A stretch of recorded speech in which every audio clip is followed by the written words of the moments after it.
So I'm going to tell you what happened in my life, being born and raised in a Seventh-day Adventist home, living in the country for our protection.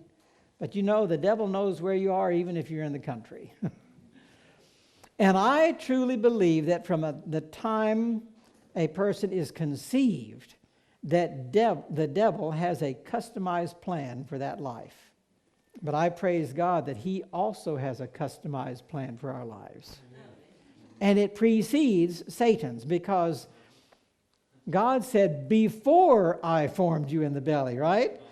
Before we were conceived, before I formed you in the belly, I knew you.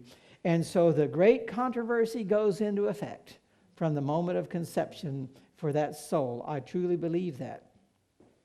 So I was born in a Christian home. I was one of 6 siblings.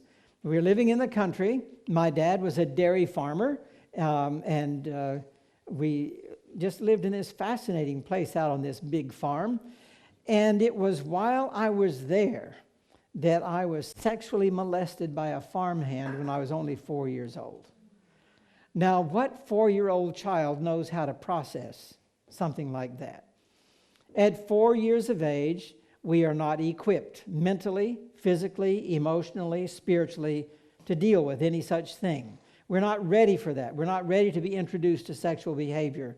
But I'll tell you, from the day that happened, I was now sexualized. I was introduced, and I was obsessed with what happened to me in my mind. I knew it was wrong.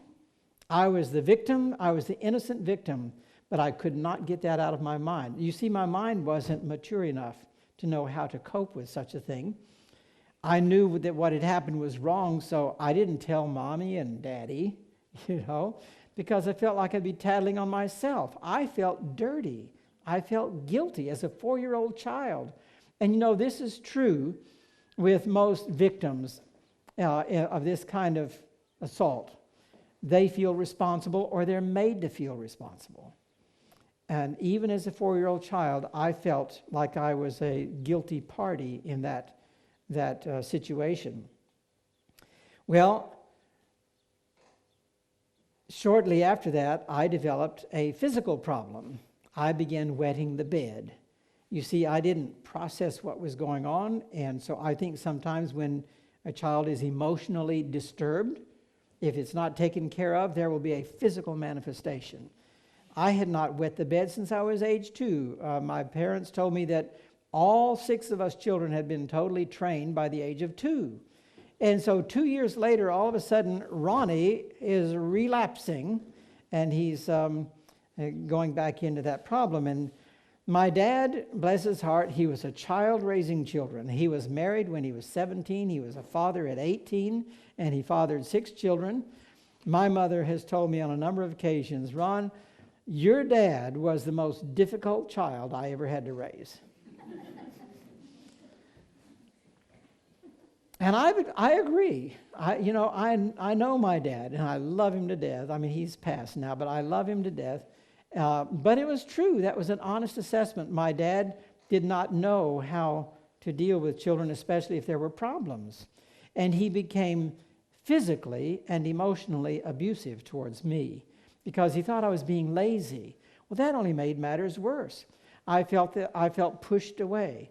I felt isolated. I felt unaccepted. I felt unloved. I felt rejected. I couldn't measure up to my brothers, and I certainly couldn't measure up to my dad. And so this chasm began to develop between us. I grew up feeling alienated from my brothers and my father.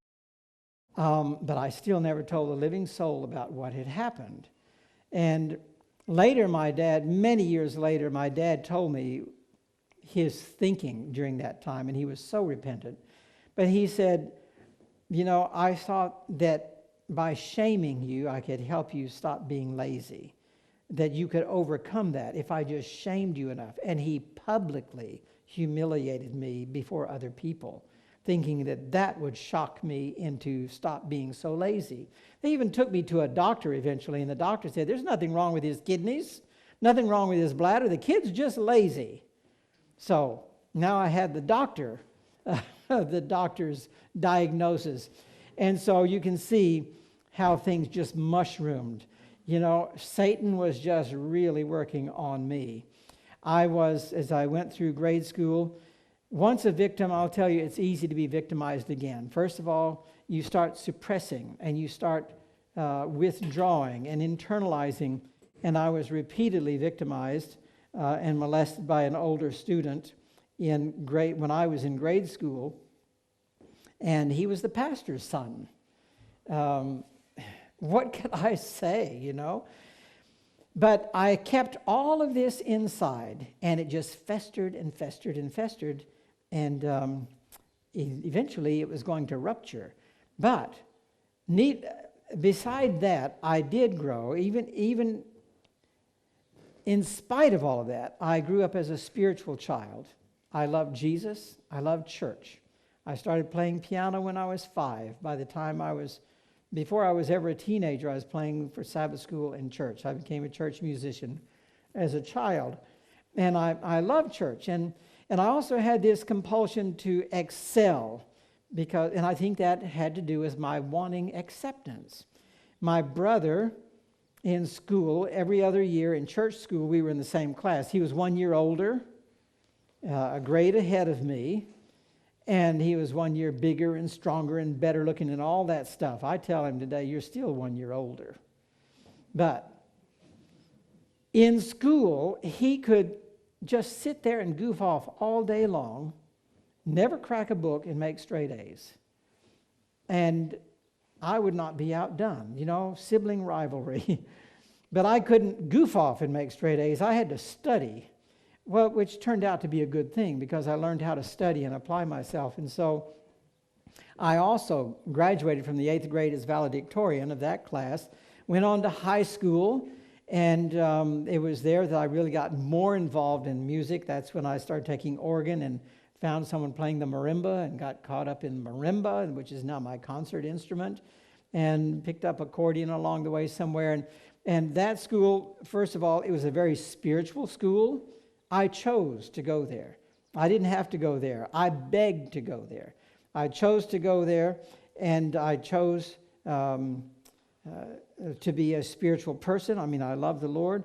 I didn't realize until I had been at this school. I left home at the age of 15 or 16 because it was my sophomore year in high school. And I didn't realize I had been there for 2 or 3 weeks and realized I wasn't wetting the bed anymore. Isn't that something? All those years I had that problem. But when I got out from under the roof of my house, out from under my father's abuse, it went away. And I felt, wow, I've finally grown up. I've arrived. I was so relieved to have overcome that problem. But in that school, it was very spiritual. They had a work-study program. They focused on the three-legged stool, work and study and spiritual and all of that. And I loved that school. I graduated there as valedictorian and then went on to college. And I enrolled in Southern Missionary College there in Collegedale, Tennessee. I had no idea what I was going to do with my life, but I knew I liked music. And so I took a lot of music and I took general education courses until I could figure out what I wanted to do with my life. In my sophomore year, I ran into financial difficulty, and my parents had moved there to provide me room and board, but it was up to me to pay the tuition. So I was working in a local bakery and doing all kinds of things to earn money to pay my tuition. But in my second year, just before the semester exams, shortly before, I got a notice from the accounting department that I was behind on my bill, and unless I could come up with $100, which seems like nothing today, I would not be able to take my semester exams. Well, I panicked because I couldn't come up with another $100. I was doing all that I could do. And then, because of that panic, I started failing my daily quizzes. I hadn't failed anything in my life up to that point. And that just put me into a downward spiral of panic and frustration. And I soon realized that even if I came up with that $100 at this point, I couldn't take the final exams. I would fail them. I was out of it. Well, I chose to go ahead and drop out of school because I didn't know what else to do. But so that my parents would not know, every morning I would get up, put on my leather jacket, jump on my motorcycle, and head off like I was going to school. I would come back smelling like peanut butter and chocolate because I was making Little Debbie Nutty Bars, snack cakes at the bakery. And my parents had no idea that anything was wrong. But I knew that sooner or later, the cat would be out of the bag, we say. Can't keep this a secret forever. One Sabbath, my dad came in. He found me still in bed and not getting ready for church. Now, this was unusual because I was a spiritual person. I loved to go to church. And yet, here I was in bed, and my dad started urging me to get out of bed, and I refused to get out of bed. My dad is English and Dutch, and I can say it because I'm English and Dutch, which means he was a bit stubborn, strong-willed. At least that was his case. But I'm English and Dutch too, so we had a little battle of the wills there. But I'm also French and Irish and Swedish and Finnish and Cherokee Indian, Native American, Anyway, the point is, I won that little head trip, and I would not get out of bed. I was, 20 years old or so, and they ended up going to church without me. As soon as the car drove out, headed to church, I jumped out of bed, pulled out these boxes and suitcases I already had packed. I loaded them into my 55 Pontiac station wagon, which was a wreck. It was being put together from a scrapyard. It had been almost totaled in a wreck. I paid $50 and a poodle puppy for that car, so you can imagine the shape that it was in. But it would run well, and I loaded it down with all of my stuff, and I disappeared. Imagine my parents' shock when they got home and found my note. They had no clue the stress that I was under and the panic and the frustration. They had no clue that I was going through all of that, and they were just devastated that I had dropped out of school and left home.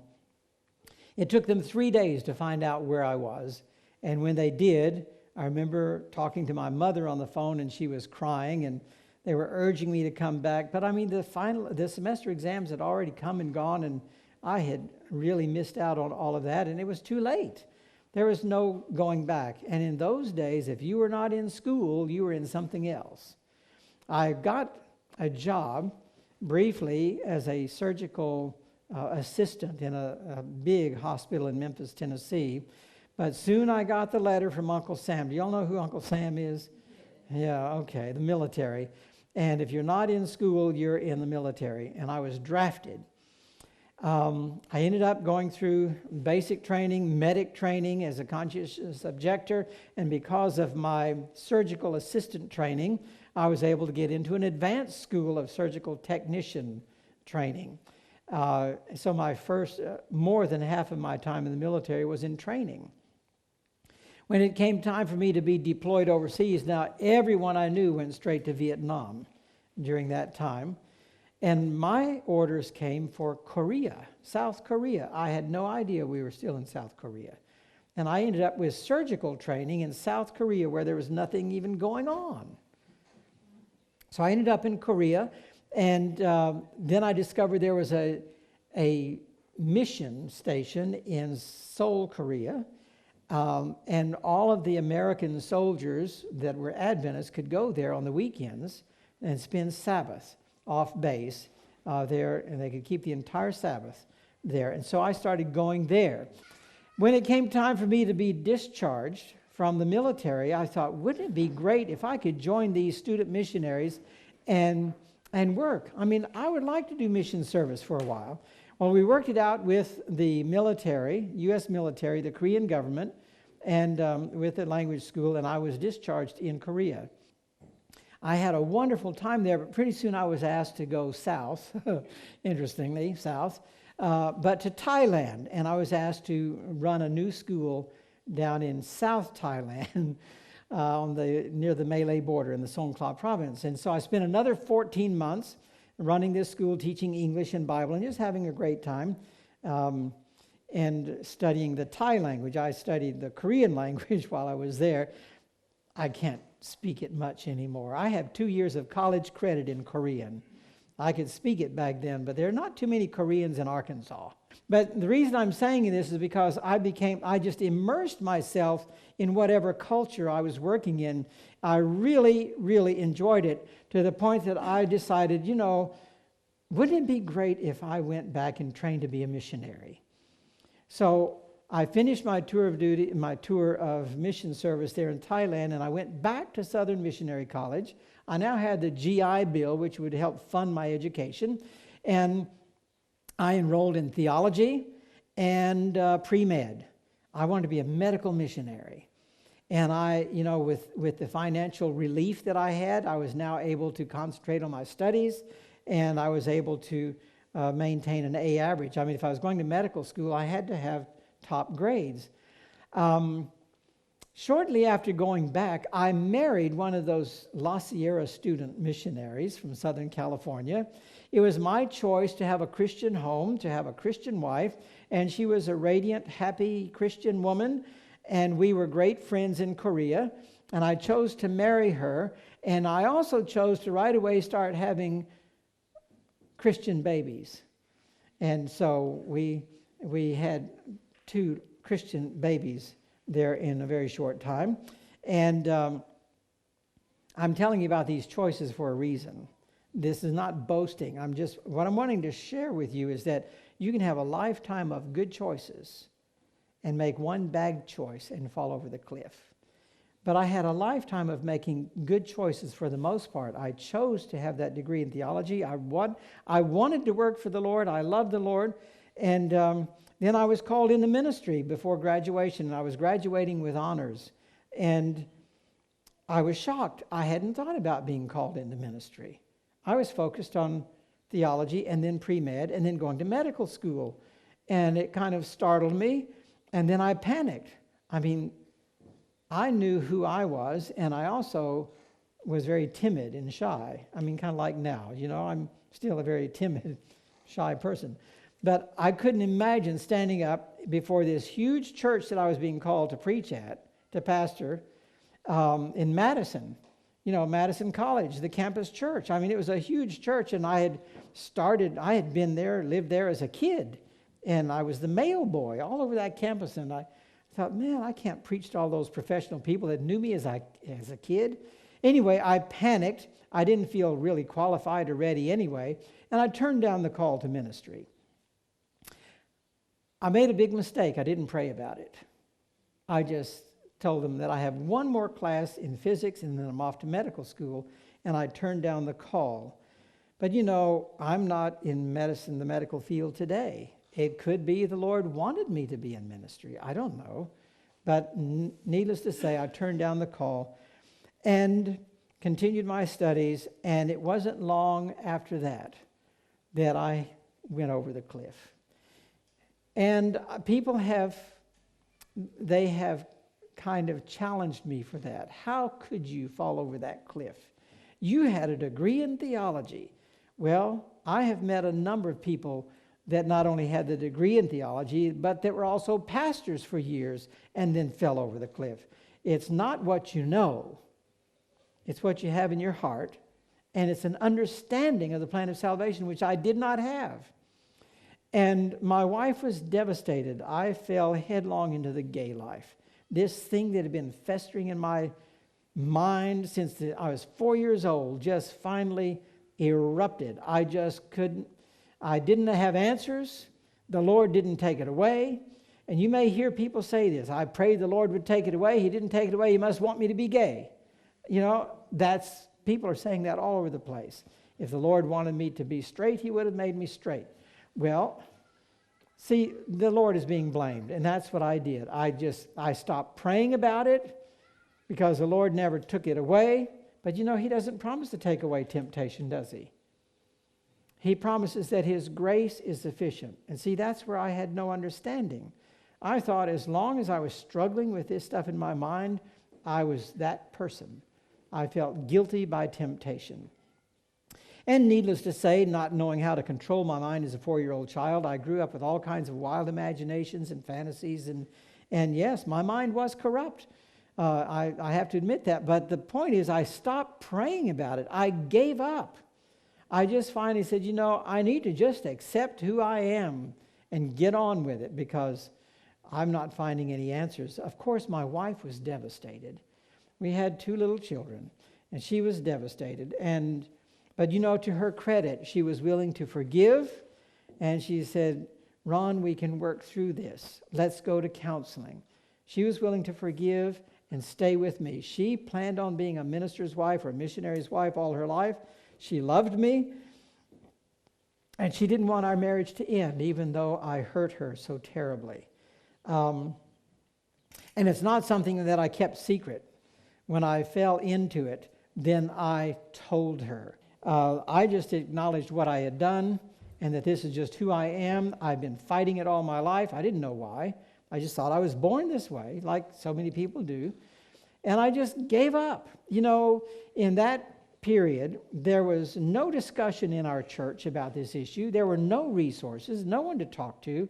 I struggled all my life with this all alone. Of course, no one knew I was struggling. But it didn't seem to be a safe place either to bring it up. I didn't trust anyone to tell them what I was dealing with. So yes, I just struggled all alone, and I was just finally overwhelmed and gave up. Yes, my family was devastated, but I did agree to go to some counseling with her, mainly to help her through the process. I felt that once I had fallen, I was totally unchangeable. And as we went to counseling with some pastors, there were those who gave counseling to me about choice and all that. But those things didn't stick in my mind. What stuck in my mind was Christian psychiatrists and psychologists, and even pastors whose names you would even know today. They're that famous and well known in our circles. Counseling my wife to divorce this man, get on with your life, that kind can never change. When I heard that, I became angry with God, bitter with God, because why couldn't he help someone like me? I prayed all those years, and now I'm hearing that kind can never change. And if God could change me, but wouldn't, then he was not the God of love that I had read about. If he could not change me, then he was not omnipotent. He was impotent as a God. And so I went into the world very bitter and angry against God. See, I started blaming. And in blaming others, including God, I was justifying myself. That really doesn't work very well. My dad had a massive heart attack shortly after that. He almost died. Now I felt the guilt for that. He was in the hospital. The surgeons came and said, Mr. Woolsey, and he was only 55 years old, Mr. Woolsey, you need to have multiple bypass surgery to save your life. And he said, well, what is the prognosis if I have that surgery? And the surgeon said, well, you can live 5 more years if you have the surgery. Well, the next question was, what if I don't have the surgery? Well, Mr. Woolsey, if you don't have that surgery, you probably won't live more than 5 more years. Dad just checked himself out of the hospital. What's the point? The prognosis is the same either way. Why go under the knife where you could die under anesthesia? So he and my mother packed up, and they went to a place called Uchee Pines in Alabama to get immersed in our health message to see if God's way was better than man's way. And I'll leave it there for now. Now I'm in the world with all of this burden that I had literally broken my father's heart. That's the way I felt. All this guilt for what I'd done to my wife, to my family, the reproach, the shame, the stigma. I moved away. I had to move away as far as I could. My wife moved to Southern California, and I moved to Florida. That's about as far apart as you can get, and from the family and everything. And then I did become not only unchangeable, but unreachable. There was nothing that anyone could say to me. I wouldn't go anywhere, read anything, watch anything, listen to anything, or talk to anybody that had anything to do with religion. I was done. You know anybody like that? No, it's just me. Okay. I'll bet you know people like me that are hard to reach. You feel like, How do you get through to someone like that? Well, how do you get through to someone like that? Well, let me tell you what my parents did and other friends and family. And as you see, there's a bit of a transition here from my father being the abuser to now he's more of an intercessor. There's a story there. I don't have time to talk about all of that. I've written about it. It's in my books and all of that. But at this point, my parents did several things to reach me. The only thing they knew to do, I didn't know, but they were praying for me without ceasing. Intercession. They never stopped praying for their prodigal son. Number two, they loved me unconditionally. There was nothing that would keep them away from their prodigal son. I had now moved out to California, Southern California, so I could be at least close to my children and see them once in a while. My parents never had money to travel. They really couldn't afford much, to travel. And but yet they found a way, somehow they found a way to get out to California almost every year to spend time with their prodigal son. They loved me unconditionally. They loved my friends, and we could see that. They did not condone our behavior, but we never felt condemned either. And isn't that the way Jesus works? So every time they left, we felt, I say we, because they genuinely loved my friends too, and that's important. And we felt loved, we felt accepted by them, not condoned, but not rejected. And then number three, they became forgetful, it seems, because every time they left something behind. They knew that I wouldn't receive it, so I would find it maybe sometime later under my pillow in my bed where they had not slept, And, these were tokens of love, and I didn't have the heart to throw them away. I was totally disinterested in reading any of these books.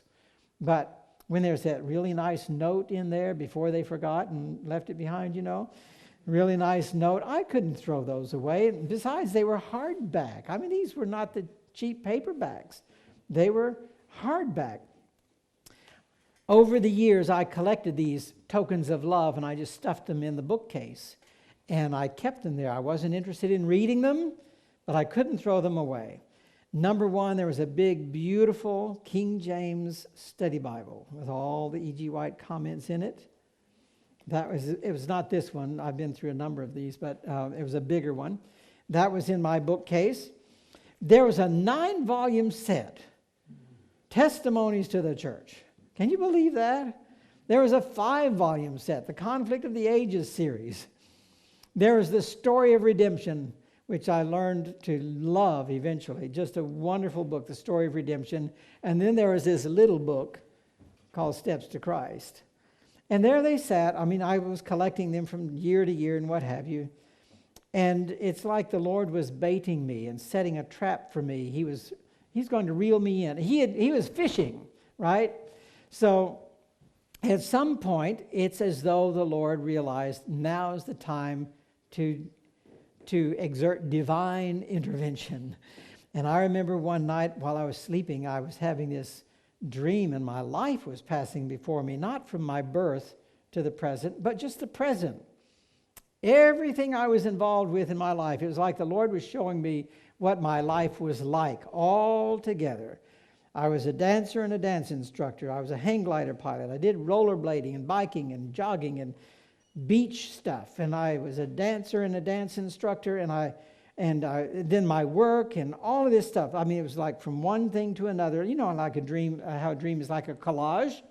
And all of this stuff was going on in this dream. And it was kind of dark and gloomy, but then suddenly the scene lit up. And I looked up, and there's Jesus coming in the clouds of glory, and I was lost. I'm telling you, it was a horrific nightmare. My words cannot express the terror that I experienced that night, but the Bible talks about it when it says that the wicked call for the rocks and the mountains to fall on them and what? Hide them from his face. That's what I felt. And I jumped up in bed in sheer terror. And I had these 2 big fat cats. One of them always slept on top of me. And his name was Freckles, and he weighed 25 pounds, whatever that is in kilos.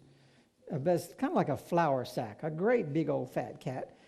He did not know what hit him that night when I jumped up in sheer terror, and he went yowling across the room. And I sat there in that beautiful darkness, and I say beautiful darkness because when you're lost facing Jesus, darkness is better. And I sat there, and I remember saying, thank God that was just a dream. And it may have even been a little flippant, but it was absolutely sincere. It was just a dream. Time had not run out. It was not over. It's just a dream. Okay, I can deal with that. I can go back to sleep. And I proceeded to go back to sleep. Freckles eventually came back to bed, did his little routine. The next, on my chest. The next morning we got up, went about life, put it all behind us, Sometime later, the same dream came again. And Freckles and I had the same reaction. And that became a recurring experience for the two of us for over 3 years. Can you believe it? 3 years. It was not every night, every week, or even every month. It always came when I least expected, when it was totally out of my mind. Eventually, I must have been a hard nut to crack. It took Jonah 3 days, and it took me 3 years. But that's even kind of biblical, isn't it? A day for a year. But I remember it was about 3 years later that I kind of came to my senses a little bit. And I remember saying, I can blame God for everything wrong in my life till Jesus does come in those clouds of glory. I'm still lost. And my conscience began to kick in, and strange things would happen. I would be in the nightclubs, and some stranger would just come up to me and say, what's a person like you doing in a place like this? And I'm thinking, I dressed for it. What are you talking about? Why is he saying that? I dressed for the nightclub. After all, I'm a dancer, and, I'm really into the scene. I'm drinking, smoking, everything else. And that happened on more than, several occasions. And I don't know who the person was. Never saw them before, never saw them again. And there was another time I was at a terribly wicked resort in Palm Springs, and I was sitting by the pool, and this stranger came up to me and said, what are you reading, preacher? And I just about jumped into the pool, not to come back up again. What was I reading? The Great Controversy. Why in the world, how did that ever end up with me at this wicked resort? I don't know. But I was reading one of those books, and he called me preacher, and I have no idea where that came from. But can you see how the Lord was, I was kicking against the pricks. He was pricking me, and my conscience was kicking in, and when I stopped blaming God, then it's like things began to work, because I was no longer justifying self, which is what blame is. God can't justify you if you're justifying yourself, And in fact, Jeremiah 3 says, only in that chapter, it says, only acknowledge thine iniquity, and I will heal your backsliding.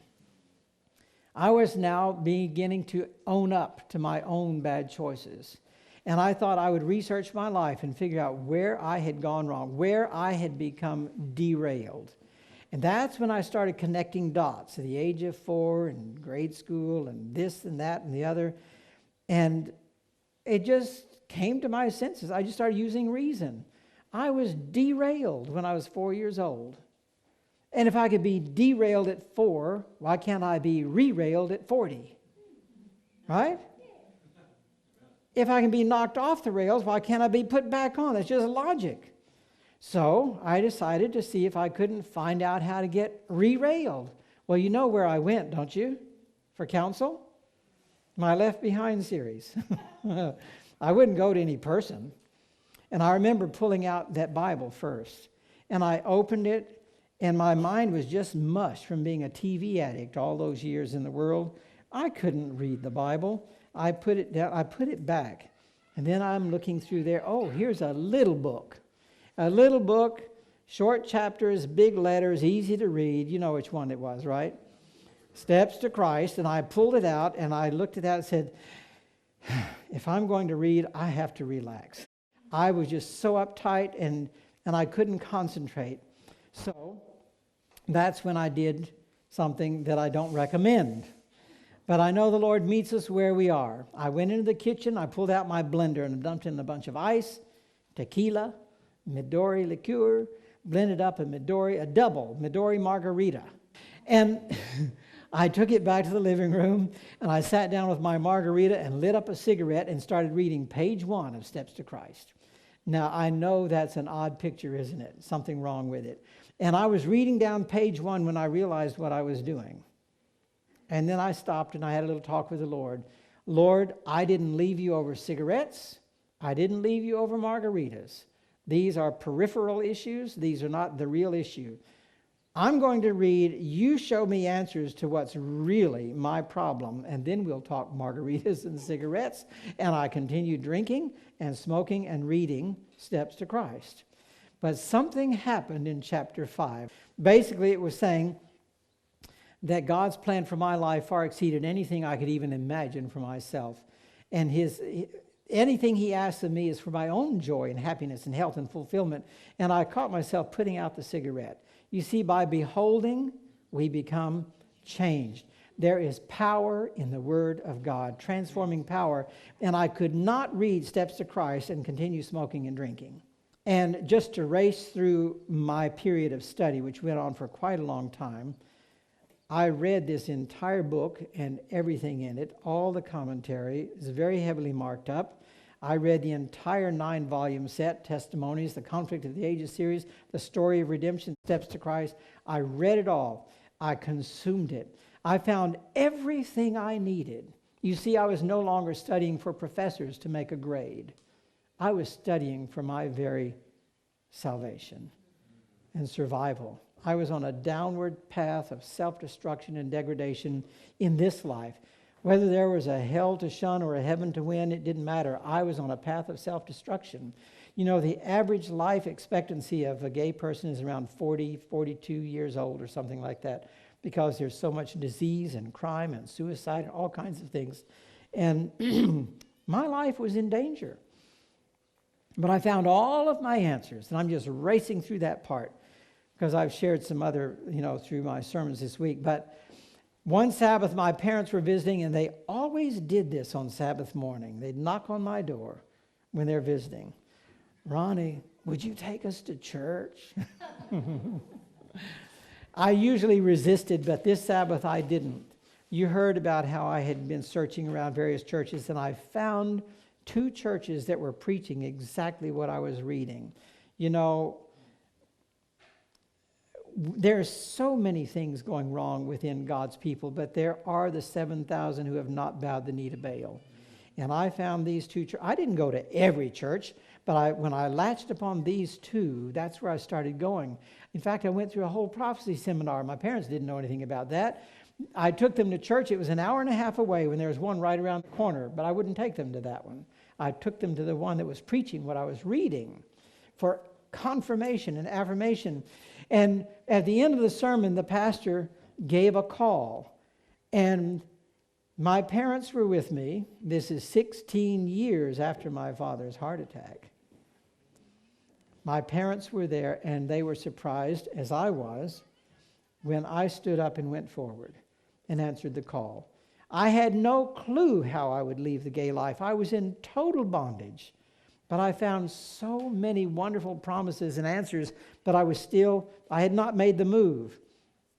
But the important point is, I went forward, not stating that I was ready for baptism, but stating that I wanted to follow Jesus. You see the point? It's okay to take a stand, even though you don't know how in the world you could ever live up to it. Just take a stand for Jesus. He will honor that, and He will work for you. If you confess Him, He will confess you.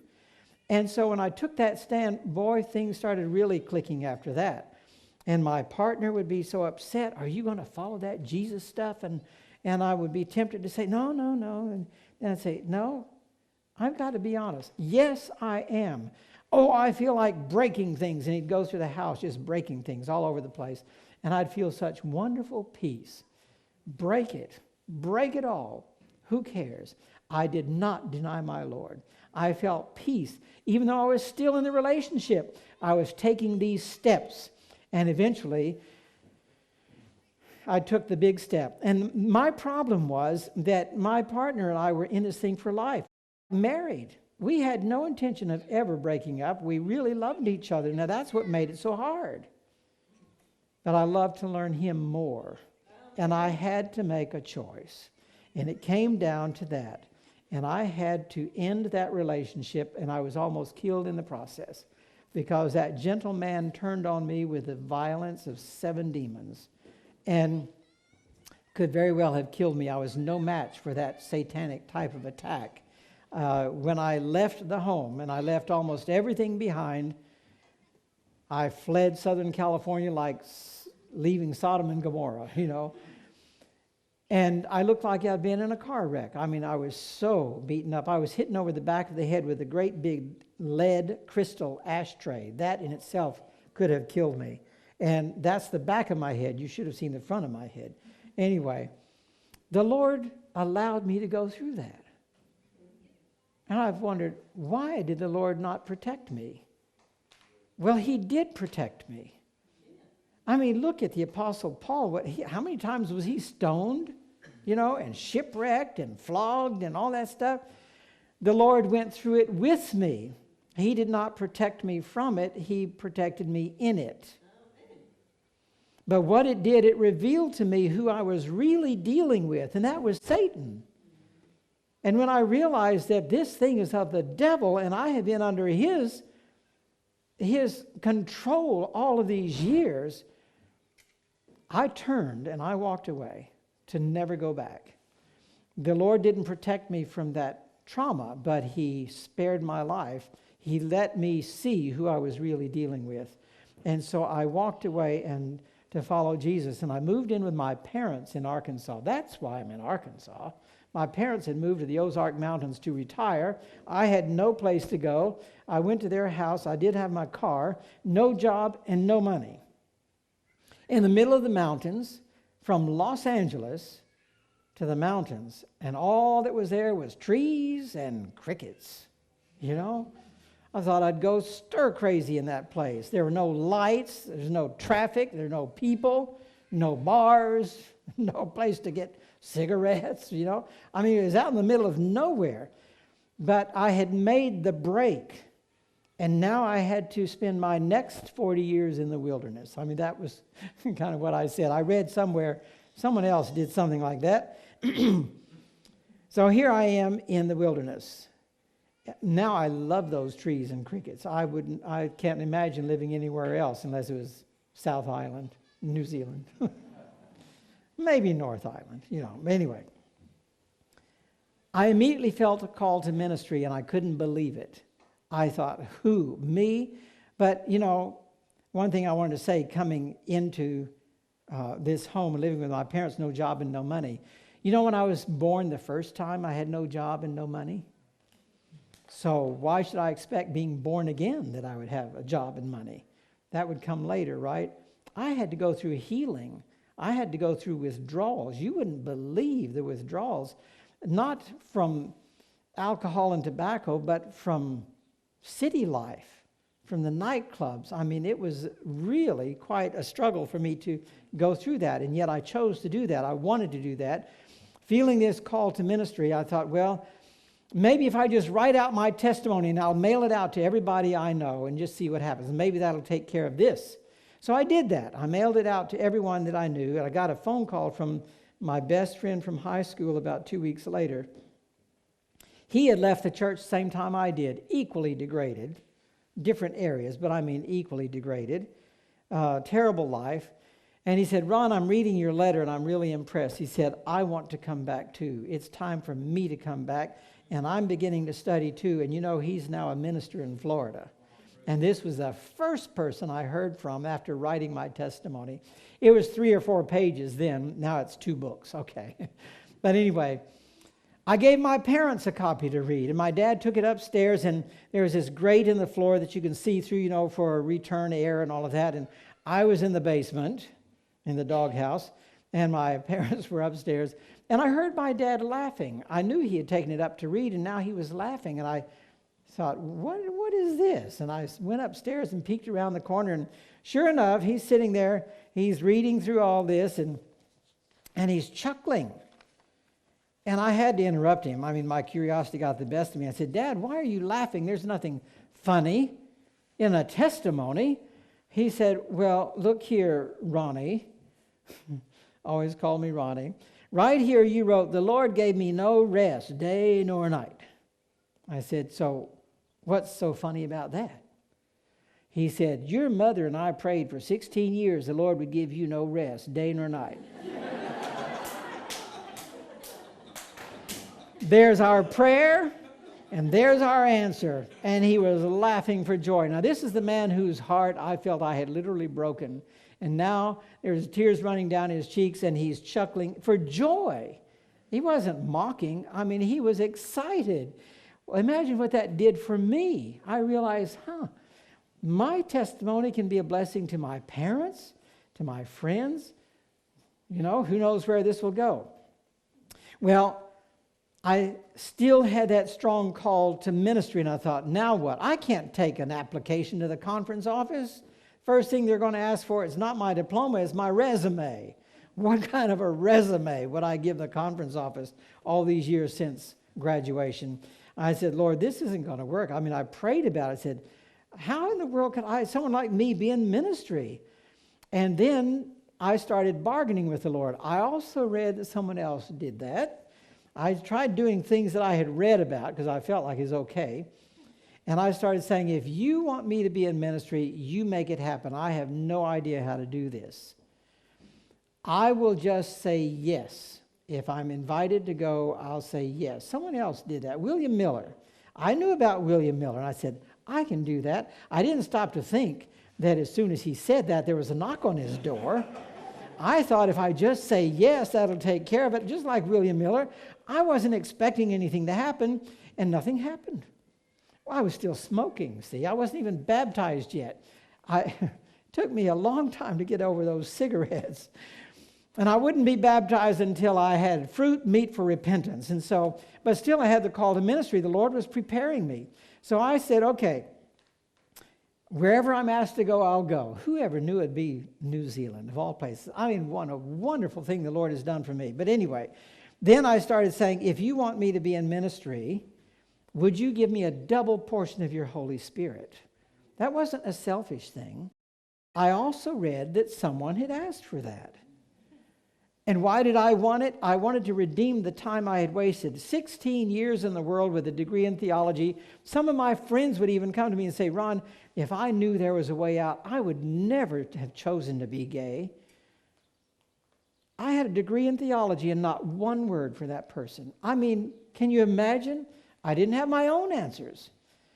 But now I'm thinking, I want to redeem the time. If you'll give me a double portion of your Holy Spirit, I want to redeem that time. I want to do something mighty for you.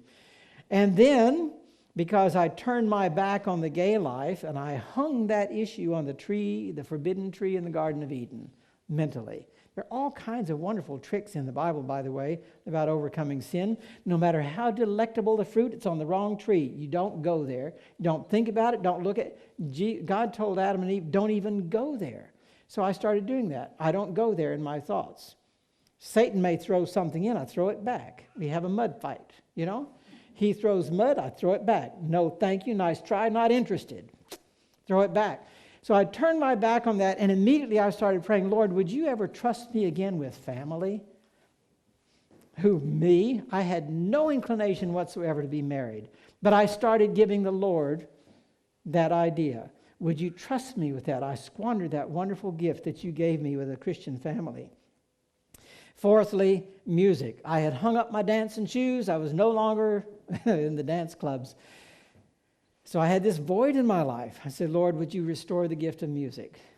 I had done nothing with music for all those years. And so very quickly, here's how the Lord answered those four. There must have been more prayers, but those four I remember specifically. I quit smoking, finally. And then I was ready for baptism. The very night I was baptized, a pastor came to me and said, Ron, would you preach at my church next Sabbath? The very night I was baptized, I was launched into ministry. That was 23 years ago, and I've been in ministry ever since.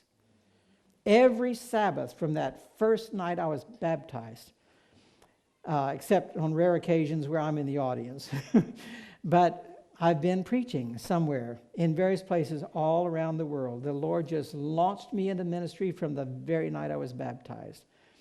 The next year, we were having a camp meeting in northwest Arkansas, and there was a fellow who came to me. Someone had slandered me and was gossiping about me and telling this other person what they thought they knew about me. It was not very pretty. Anyway, while he's gossiping, this guy is hearing the gospel. He is slandering, but this guy is hearing the gospel. And when he heard where I had been and he saw who I was now, he came to me at that camp meeting and he looked at me with a quizzical expression on his face and he said, "Pastor Ron, if God can save you, he can save anybody." I said, "What do you mean?" And then I got it. Well, of course, that's the power of a testimony. This was a Seventh-day Adventist man that had not understood the power of God. And like me, in the past, he did not understand the gospel until he heard gossip. And the Lord revealed the gospel to him through gossip. Isn't that something? And he said, "Would you baptize me?" At the end of that camp meeting, I baptized him and 11 other people, yea, 12, because there were 12 people that I baptized, and as we finished the baptism, I was turning to get out of the tank, and I heard someone stepping in the tank behind me. And I turned around. There was my dad walking down into that tank, fully dressed, saying, "Baptize me too." And I started to question, but you don't argue with your daddy in a baptismal tank, you know? I immediately got it. Something was really moving him, and he wanted to rededicate his life. So I baptized my own father at that camp meeting. I mean, can you imagine the heart, the joy in his heart, my heart? There wasn't a dry eye in the camp. I mean, people were weeping when they saw this. And as we were walking away, I'm looking at my dad, and tears are running down his cheeks. He was so emotional and so moved. I said, "Dad, what was that all about?" He said, "Ronnie, I want what you have." What was that? Obviously, he saw the Holy Spirit working in a way that he wanted for himself. Answer to prayer number 2, maybe, right? Prayer number 3, there was a young lady at that camp meeting that I had known for many, many years, and she was now a single mother. Her husband had left her for another woman, and she was there at that camp meeting, and we got to know each other. By the end of the camp meeting, she had agreed to go with me on a date back to our academy for a homecoming weekend. The camp meeting was October 22. Homecoming was 2 weeks later in November. I showed up at her house with my sister, and she said, "Ron, you brought your sister." I said, "I know." "Why'd you bring your sister?" I said, "We need a chaperone." "But you brought your sister." I said, "Listen, we're going out of town for the weekend. I'm a pastor. We have to avoid the appearance of evil. So we need a chaperone." "But your sister, I said, "She's your friend." They'd been friends for life already. The three of us had a great date that weekend. My sister knew when to disappear. She also knew when to reappear. She was a great chaperone. But they were rooming in the room right next to me at this homecoming, and I heard them just laughing and carrying on just like high school girls do. They had reverted back. And the next morning, my sister came in to see me about something, and she wanted to know, I don't know what it was, but finally she said, "Last night Claudia said something that I probably shouldn't tell you." Well, you know what that means. You ladies know what that means, don't you? Yeah. She couldn't wait to tell me. Finally she said, "Okay, last night Claudia said, I don't know what your brother is up to, but I wish he'd hurry up." This was our first date. So, to me, that's a green light in my head, a green light. So, I became very bold, and I invited her back to Arkansas for Thanksgiving, which was 2 weeks later. And she came, and she brought her son, and I took her for a long walk in those trees, and the crickets, that place. They turned out to be very, very helpful. I took her for a long walk in those woods. We found a beautiful setting overlooking the canyon view below. And eventually I got up my nerve and I asked her if she would marry me. One date. and now I'm proposing. She turned to me and she started laughing. Now you can imagine. When she started laughing, I was mortified. What is this? She said, Ronnie, I always knew you were slow. I said, slow? But I never thought it would take you 30 years. She said, I've been in love with you since the 8th grade. When I met her in the 8th grade, that's grade school in America, I was in high school. I wasn't interested in a grade school girl. I was in the 9th grade. That's high school. 8th grade is grade school. 30 years. I guess that was a yes. I don't even remember saying yes. But anyway, we decided to get married on New Year's Eve, from October 22 to New Year's Eve. Before I showed up at her place in Madison for the wedding, she called and said, Ron, there's a marimba set up here at the church. Find some of your music. I want you to play for our wedding. How many grooms play for their own wedding? But she insisted, and I went through my files and I found the Lord's Prayer, Bless This House, the Green Cathedral, stuff that I had arranged in high school. And I showed up the day before the wedding, and I picked up those mallets and tried to play, and it was just like I had never stopped. The Lord, I know the Lord restored that immediately. I played for my wedding the next day. And when I look at the videos, I'm amazed at how I did that with only one day of practice. But the Lord restored that. You see those 4 answers to prayer? Ministry, Holy Spirit, family. I was now married with a stepson. Music. I forgot to turn off one of the prayers. 2 years later, there was a midwife visiting. Our wedding theme had been Isaac and Rebekah, and now people were joking it should have been Abraham and Sarah.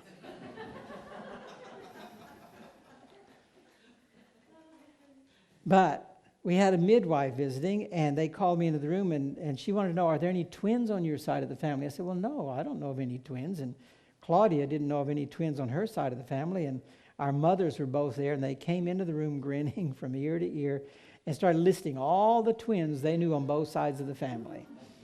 Now, Claudia has a sense of humor, but she was not being humorous when she pointed that finger at me. Ron, it's time for you to stop praying for those second chances in double portions. We were too old for this. Well, a few months later, Zachary was born. He was not a twin. That was a false alarm. 19 months later, Natalie came along. She was not a twin either. 19 months later, we're due for another one. And I started getting phone calls from concerned citizens. They thought that enough was enough. One of them was a 90-year-old pastor friend of mine, and I remember saying, I've been praying for second chances in double portions. I mean, who am I to stand in the way of the Lord? I wanted children. But he warned me that Claudia was not as young as I evidently thought she was. Anyway, Claudia got very ill during that pregnancy. I forget how far along she was, but she developed a convulsive cough. And she was just doubled up, coughing vigorously for all day long and all night. And about 2 weeks into that, and we lost the pregnancy. The midwife came and was helping us through all of that the next day. And after she did the things that she does, we'll just leave it at that, she came in and she said, there were 3. We lost triplets. Claudia was still nursing Zachary, still nursing Natalie, and carrying 3 more. We call her super mom. But we could do this in Arkansas, and we did. We buried those 3 under the dogwood tree by our driveway. I just praise the Lord for what he has done for me in putting me, like Saul of Tarsus, the Apostle Paul said, putting someone like me in ministry. But it's for a reason, to show people the power of God, the love of God. When someone comes to me and says, if God can save you, he can save anybody, now I know why I'm in ministry. Because some people are getting it that hadn't gotten it before. I want to close this with a little quiz to see if you were paying close attention. How old was my dad when he had that heart attack? And the prognosis was that he would be dead by 5 years would be 60. We laid him to rest not too long ago. How old do you think he was? 70. Do I hear 80? Do I hear 90? He was 90. The surgeons gave him 5 years to live, and God gave him 35 years. In the last 20 years of his life, we lived next door to each other. My parents were the most supportive, loving, caring parents that you could ever imagine. And I was with my dad the day he died. The most tender, wonderful experience to be with him through that day. And I look forward to seeing him in the resurrection as well. But for years, when I would be up preaching, he'd be in the back. He would be very emotional. His prodigal was home. And when I'd play music, he would be back in the back crying. The joy that the Lord has brought into that man's heart and my mother's heart over this prodigal being rescued and brought back, it makes everything worthwhile. We serve an awesome God, don't we? He's not willing that any should perish, but that all should come to repentance.